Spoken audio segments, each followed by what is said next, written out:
আগামীতেও জামাতে আমির জনাব শফিকুর রহমান বলেছেন যে আমরা যদি আল্লাহ আমাদেরকে জনগণের সেবা করার সুযোগ দেয়, আমরা যদি সরকার গঠন করতে পারি, তবে আমাদের এমপি মন্ত্রীরা সরকারের কোনো সুযোগ সুবিধা নেবে না।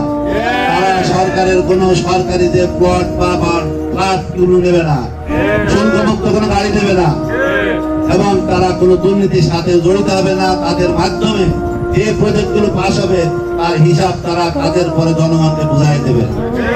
এই ঘোষণা কি কোনো দলের দেওয়ার ক্ষমতা আছে?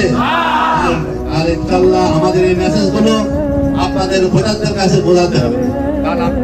কারণ আমাদের দেশের ভোটারকে যদি আমাদের দেশের ভোটারদের যদি আমরা একটা সেইভাবে তৈরি না করতে পারি, তাহলে তারা ভোটের আগে যে আমাদের সামনে বিভিন্ন রকমের লোভ লালসা আসবে, বিভিন্নভাবে সুযোগ সুবিধা দেওয়া হবে, তাতে করে দেখা যাবে তারা বিভ্রান্ত হওয়ার সুযোগ রয়েছে, তাই না ভাই?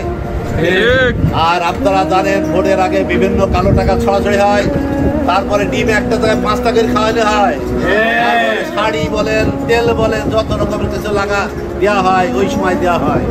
ভবিষ্যতে 5 বছর কি দেবে তার ঠিক নাই। এজন্য আপনাদেরকে এটা বোঝাতে হবে। যেমন একজন কিছু এলাকায় নেতা বলেনি যে সামনে ভোট আসছে, তার কর্মীদেরকে বলছে যে আপনারা ভোটারদের কাছে যাবেন, তাদেরকে যেভাবে পারেন আপনাদের ক্যাপচার করবেন, আর দরকার হলে তাদের পায়ে ধরবেন।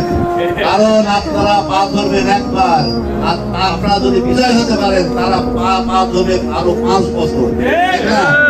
এই বিষয়গুলো আমাদের ভোটারদের বলতে হবে। সময় ধরে রাত হয়ে গেছে, আমি একটা ছোট উদাহরণ দিয়ে আমি কথা শেষ করবো, ঠিক আছে?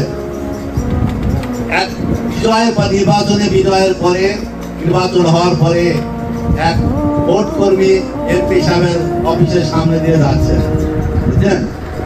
তো হঠাৎ খেয়াল হয়েছে যে নির্বাচনের পরে ওনাকে দেখাও করা হয়নি, আর দুপুর বেলায় হাঁটছি, পিপাসাও লেগেছে, যা এমপি সাহেবের ওখানে আগে সে ঠান্ডা পানি খেতাম, ঠান্ডা পানি খেয়ে আসি। এই আলোকে সে এমপি সাহেবের কাছে উঠছে, তারপরে কি ব্যাপার বলে, স্যার আমার খুব পিপাসা পেয়েছে, একটু ঠান্ডা পানি খাও। উনি বলেছেন পানি আসো। সে ভদ্রলোক জাগে করে পানি ভর্তি করে ঠান্ডা পানি এক গ্লাস নিয়ে এসে সামনে রেখেছে।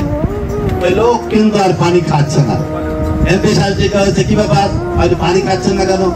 বলে স্যার আমি এই পানি খাওয়ার জন্য আসিনি, ওই তো ভোটের সময় আসতাম, আপনার ঠান্ডা বোতল দিতেন, সিপি করলে ফুস করে উঠলো, সেই ফুস করা পানি খাওয়ার জন্য এসেছে।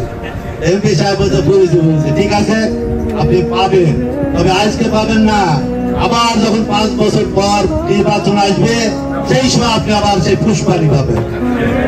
ভাইরা আমার, আমাদেরকে জনগণকে বোঝাতে হবে যে আমরা ভোটের সময় কিছু দেবো না, আবার আপনাদের ওই রকম 5 বছর ধরে কিছু এরকম করবো না।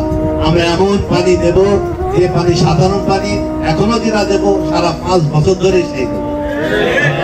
আমার ভাইরা, আমি এই বলে শেষ করছি। ব্যবহার আছে রাত হয়েছে। আসসালামু আলাইকুম রহমতুল্লাহ। ধন্যবাদ জনাব।